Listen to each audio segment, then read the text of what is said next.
I've made over $10 million selling my passion product on Amazon. And we're gonna tell you what Dakota sells on Amazon, and his product is really unique. It's unlike anything else you've seen. We're also gonna show you step by step how Dakota built a business that does over $10 million a year on Amazon. And we're gonna share everything, all his startup costs, his product costs, and his final profit. But make sure you stay till the end of the video, because at the end of this video, Dakota's gonna share with you the 3 biggest mistakes he made. And these mistakes cost him over $100,000. So Dakota, tell us, what do you sell on Amazon and how'd you get started? I sell emergency food storage supplies. My main audience is doomsday preppers, homesteaders, and people that just want to have an emergency storage of food at their house. And how'd you know about this opportunity to sell on Amazon? I worked at Amazon for 5 years, and in that time, I was working for Amazon advertising. I was seeing all these brands grow so quickly, and it gave me the idea that, hey, maybe I can do this for myself. I imagine you were making good money at Amazon. Why not just stay with your Amazon job? Why quit and take that risk? I didn't want to be stuck in a 9-to-5 job. I wanted to have freedom. I'm gonna have you share with us step by step how you did it. But before Dakota does that, make sure to smash the like button. He's gonna give so much freaking value in this video. Hit that like button. But tell us step by step for the audience at home, how'd you find your product? How'd you find your manufacturer? How did you launch? And also tell us like how much all these different things cost, because I know it can be expensive. So how'd you start? How'd you find your product? So I was doing research, and I've always been an avid camper, hiker, a big cook, and I was starting to look at doing something in the camping category because I just couldn't think of so many brands. When I go into REI, a lot of the brands seemed pretty boring. I'd heard other sellers using Jungle Scout while I was at Amazon, so I installed Jungle Scout, and I started doing some research on Jungle Scout, and by scrolling in that category, I quickly started to pick up on the volume of some of these preparedness supplies was much higher. A lot of people are buying these preparedness supplies, but there's not really a lot of sellers. There's not really good products in that category. Is that correct? Exactly. There wasn't one company that had a brand, I would call it. And I was like, that's when the light bulb went off of me being like, I could be that brand. How much did you spend on Jungle Scout? $200 in my first year. So $200 in order to find a product on Amazon, that's not bad. And the next step after you find your product that a lot of people don't think about and you started talking about is designing the product, designing the brand, designing the logo. How much did that cost, and how did you design your brand, your logo, your packaging, all of that? What I actually made a little bit of a mistake was I went on Upwork and I tried to do it super cheap. And that probably was like $250 wasted. And then I decided to go on Instagram actually, and I typed in packaging design and packaging designer. Yeah. And a lot of creatives post their portfolios on Instagram. And I found a really great outdoor packaging designer. And that packaging designer basically connected with me, and it was about $2,000 total for 3 SKUs to get everything. The next factor when starting an Amazon business is all the legal parts of starting your business, whether you do a DBA or an LLC. And for people at home, DBA stands for doing business as, and LLC is limited liability company. Did you do a DBA or an LLC when you started your business? Yeah, so when I first started the business, we immediately got an LLC. It separates your personal assets from your business assets, which is really important. How much did the LLC cost you? It was about $500. The next step when selling on Amazon is actually to get your product manufactured. And let's talk about, how did you find a manufacturer for this product? Yeah, so I did what a lot of people do. I went to Alibaba as my first stop. And there's actually a really big mistake at this stage that we'll talk about later. I think a mistake that cost you around $100,000. But you found your manufacturer and you wanted to get a sample. How much did that first sample cost you? Yeah, so that first sample actually cost me nothing. And for people wondering, we still haven't even actually said what your product is. Are you willing to share what your product is? Now I have 7 brands, but one of my largest brands is still Wallaby Goods, which is a long-term food storage solution. And our main SKU is Mylar bags. And essentially you take dry food, you put them inside the bag with an oxygen absorber, which we also sell, and you're able to seal it, and the food will last anywhere from 25 to 30 years. It has the oxygen absorbers inside of the product. It comes with the Mylar bags. It comes with labels, everything you need to get started. So at this point, you're ready to do your first production run. How much did that cost? I was aggressive. I have an agency. I had worked at Amazon. I really understood, that and felt that I had a niche in the market that wasn't currently being explored. So I invested $50,000 in my first production run across 3 SKUs. You spent 50 grand on manufacturing. Were you scared whether or not they would actually produce the product? Because that's a lot of money and it's a lot of trust. Yeah, totally. Like looking back, I was probably just really stupid for doing that, to be honest. I didn't have a sourcing agent at that time. I had never gone to this factory to see if they were legit. I pretty much blind trusted them. Now, before anything's sent to me from China, we have third-party inspectors go and check the product. Once you have your product manufactured, you have to get it shipped over into the United States, into the Amazon warehouse. Did you have it shipped to you first or straight into the Amazon warehouse? Yeah, so at that volume that we ordered at initially, like we filled an entire container of product, you know. So when you see like a giant freight container going down the highway or at like the seaport, that's how much stuff we ordered. So you ended up shipping it directly from China into the US Amazon FBA warehouse. And there's a couple more steps. One of them is creating your Amazon listing. How much did it cost for you to create your Amazon listing, the photos and all that? And talk us through that process. Yeah, so I had my agency already, and basically it costs us nothing because we have the resources. That's what we do for our partners every single day. One thing to remember when selling on Amazon is that Amazon is a search engine. People go to Amazon to search for products that they want to buy. And that's where you want to make sure you have the keywords, the search phrases in your title. Once people search in Amazon, they have a list of a bunch of products, and the only way they know which product they're going to click on is based on the main image. Or at least that's the main thing that they're looking at. So you want to make sure you have a main image that pops, that stands out, that conveys value and shows that you have a premium product. So how much money did you make in your first month selling on Amazon? In the first couple of days, we were instantly selling a couple $100 in sales. And we're just running a little bit of PPC, but like not a ton through the ads portal. But Amazon gives you what a lot of people call the honeymoon period when you launch a product. Yeah. So it basically pushes traffic to your page in order to see like, is this going to be a good product or is it going to be like a dud product? Yeah. And if you fail in that like honeymoon period, a lot of times like you're not crushed, like it's not the end of the world. But if you like succeed in that honeymoon period, like I've seen a lot of products catapult through rank very quickly. So like we picked up algorithmically because like we had something that was different than what was actively in the market, and that led us to a lot of success. So those hundreds of dollars a day in sales quickly went to thousands of dollars a day in sales. Within the same month, we did about $31,000 in sales our first month. And something to keep in mind is sales or revenue numbers isn't profit. And we're going to break down all the different costs associated with selling on Amazon and share what Dakota's actual profit was in his first month. So one of the biggest fees when selling a product on Amazon is your product cost. You have to buy the products that you're selling on Amazon. In your first month, the total cost of the products you sold, I think it was around like $7,000. Another fee that we have when selling on Amazon is the 15% Amazon selling fee. How much money did you have to pay for that in the first month? Yeah, so the selling fee was like just under $5,000, and Amazon takes a lot of fees. I think that's like the one thing that you always got to be aware of is what's the fee going to be? But Amazon warrants that fee, right? Because they give you access to 300 million plus Amazon Prime shoppers. And Amazon Prime shoppers love spending money on Amazon. There's also the Amazon FBA pick and pack fee. And for people that don't know, FBA stands for Fulfilled by Amazon. And this is where you send the products that you want to sell on Amazon's website into their warehouse. And when you get an order, Amazon will pick, pack, and ship it out to the customer. But you do have to pay a fee for that. And I mean, keep in mind, if you were selling products without Amazon FBA, you'd have to pay for postage and handling anyways. How much did you spend on this Amazon FBA fee? Probably like around $6,000 total for that month. Another thing that's important to add in, is the size of your product, right? So oversized products are going to have more fees. We'll get into that a little bit later. Yeah. But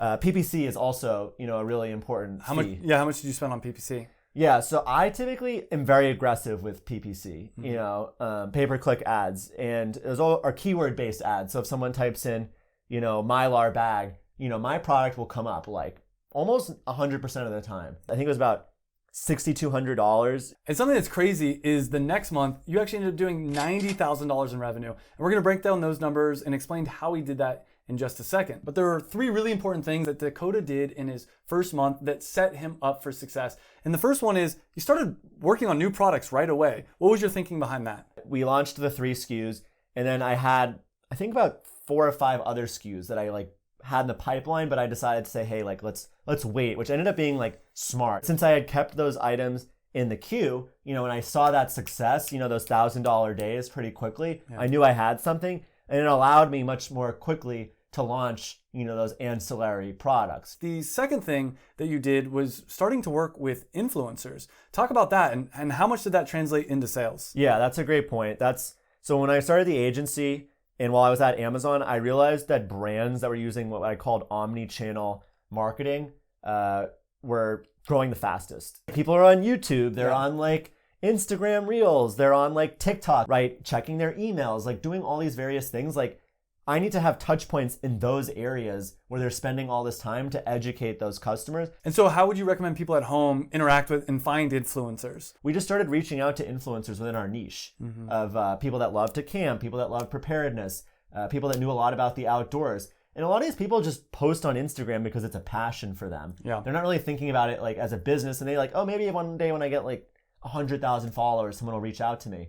But we said, like, why don't we reach out to people that are really good at making content that have even 5,000 followers or 10,000 followers or 50, like some market traction on the fact that they're making good content, and then see their engagement rate on the content that they're making. We'd reach out to them and just say like, hey, we love your content. We'd love to send you free product. This is a product that they theoretically are already interested, in purchasing. When we made really funny reels and got like really strong engagement on those reels, Amazon sales started to accelerate really quickly because we were educating, again, through omni-channel marketing, people before they got to Amazon. And then when they got to Amazon, they weren't like price conscious, right? They wanted to buy from our brand, in the category. And the third thing that you did that we'll talk about before we get into the month 2 numbers is you started a Shopify page right away from month 1. And since then, you've done over $12 million on this Shopify page. What was your thinking? Like, why start it right away? Why not wait? What inspired you to do it right away? I realized that Amazon holds a lot of data, right? At the end of the day, like they own their customers, and Bezos has built this amazing moat, around them owning basically everything. But I wanted to build the ownership of my customer base. So now, we have about 300,000 emails, on our Shopify store, and it's doing really sizable revenue because we can also do offers on Shopify that we can't really implement on Amazon. We'll send out deals and coupons to our loyal customers. We have a point system, and we're also sending out a lot of newsletters and guides about how they can most effectively use our products. But what I really like about the emails is that when I launch a new product now, I instantly have reach to a lot of loyal customers that love our product. And in your second month, you did over $90,000 in sales. And when we subtract out the product cost, the Amazon selling fee, the Amazon FBA cost, and all the other costs, there was one fee that increased this month, and that was Amazon PPC. And why was that? Yeah, we wanted to spend a lot of money to get our rank up really quickly. And I knew that even though I might be spending at a 1-to-1 return, which is essentially a net loss, my rank, my reviews, everything would climb very quickly. And once I reached that plateau, I'd be able to pull back and be more profitable, but I would reap the reward even if there's a slight drop in sales to continue that velocity at some level. It was marketing spend. You spend a bunch of money up front knowing that maybe it's not as profitable, but you're growing the brand, you're increasing your rank, you're doing everything to make it so down the line you'll have the biggest business possible. Exactly. And it worked. In month 3, you did over $135,000 revenue in just 1 month. And then again, once we subtract all the product costs, I think this month you actually technically lost a little bit of money. How did you feel about that? I feel good and bad about it, right? I think it's good in that like we saw a huge growth in revenue. Yeah. And I felt very confident that our product was gelling with the market. But, profit was lower. I knew I had to get things back on track. In month 4, your number is almost $200,000 in revenue. You did over $190,000 revenue in your 4th month ever selling this product on Amazon. And once we subtract out all the fees, you actually did make a profit this month of around $8,000. How are you feeling at this point? So the new products were able to pick up the steam on the products that I had invested so much in advertising. And that's, again, the first month that we were profitable month 1, but then for 2 months we're unprofitable. And then we broke back into that profitability range, which I was really happy about. And it worked out. Even though you had 2 months where you weren't profitable, by the end of the year, how much money in revenue did this business do? So the end of the year, we did just over $1 million. So it's like 1.1 million, which we were really happy about. And then after we subtract out the product costs, the Amazon fees, all the PPC, I know you spent a lot on PPC. What was the final profit after your first year? It was about $85,000, which like a lot of people would be like, eh. But like for me, like that was killer, right? Yeah. Because like I knew at that point I would be able to pull a lot of levers to drive even more profit into the business and continue to scale. And it paid off. To date, with this one business, you've done over $14 million in sales. Again, once we subtract out all the costs, how much profit have you done just with this one business on Amazon? We'll talk about the Shopify numbers in a second. How much profit? It's been about $2.1 million in profit. We just did our books recently. How much profit have you done with Shopify? With Shopify, total profit's been about 2.5, 2.6 million. So with just this one Amazon business, you've done over $5 million on profit with Amazon and Shopify. But there was 3 really big mistakes that you made, and make sure to pay attention because Dakota made these mistakes so that you don't have to. And the first mistake cost you over $100,000. And this was the mistake we kept talking about, which was the packaging size. What was the issue there? We allowed the factory to essentially make their own size of the packaging, and it should have been smaller. Yeah. And when an oversized, you get charged incremental fees. So it was just way too big, cost us so much money. It could have been a way smaller, and I could have saved hundreds of thousands of dollars if I had just had slightly smaller packaging. The second mistake that Dakota made cost him another $100,000. And this is a question I get all the time is, how do you protect yourself legally if you're manufacturing your product over China? And I know you have a little bit of a horror story around this, but you learned some really good lessons. Tell us about this. Yeah, long story short, I had the innovation of packaging the oxygen absorbers in sets of 10. Normally they're in sets of 100. I went to China, started kind of pitching the idea. I had to make a little illustration, and almost no one could do it. Like I talked to probably 50 factories. And then finally I found one that really understood. I started working with them. They sent me samples. It was great. Started selling. As I said, the velocity went quick. The factory obviously looks at Amazon too. You know, they're going to want to see how the product they're making is selling. I'm sure saw that it was selling well and saw that I was reordering fairly quickly with a very aggressive initial PO, as we've discussed. And then they started selling the exact same product on Amazon. And I was like, this is very strange. This packaging, this branding, everything is way too similar to mine. The time frame of it being similar to mine is very odd. They sold over $100,000 worth of that product, that they said they weren't going to ever sell.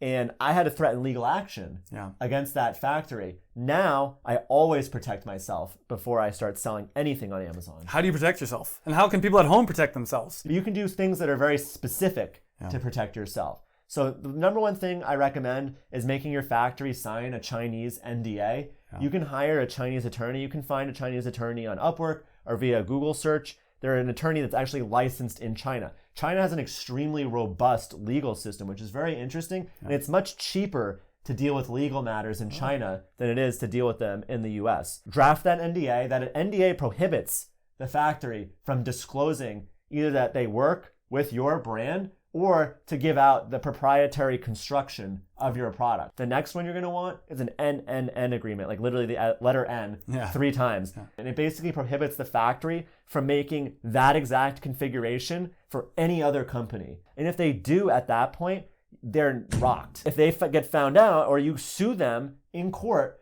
their entire bank account can get frozen off of this. They can get prohibited from getting lines of credit, which is very important for running the factory. They can get freezes on hiring any people. Like, they take that very seriously. But if you're this uneducated seller that has none of these understandings of like the legal system, all the proceedings, blah, blah, they're going to take advantage of you day one like I did. So always protect yourself. And getting an NNN can be relatively affordable. Do you have any idea how much it would, like on the super cheap? It's like maybe $100, $200. And the third mistake, and probably the biggest mistake that Dakota made, and the biggest mistake I see pretty much everyone making, you probably are already making this mistake right now, is waiting to start his business. This one mistake probably cost him over $1 million. Talk about that and give some advice to people at home on how to avoid waiting. Yeah, I think a big thing I've learned is you have to believe in yourself and believe in what you're capable of. Because if you don't believe in yourself, no one else is going to believe in you. And you have to be willing to take risks in order to reap rewards. I saw all these people at Amazon while I was working there, building brands, scaling brands, didn't have more intelligence or anything than I had, but we're scrappy. We're willing to get their feet wet, willing to learn and scale. So I knew that if I started, applied myself, got my scars and got stronger, I'd be able to, build a large brand. So don't wait to start your own Amazon business. I have a free 8-hour step-by-step course that you can get by just clicking right here. So click on that video. See you in the next video. And thanks for watching.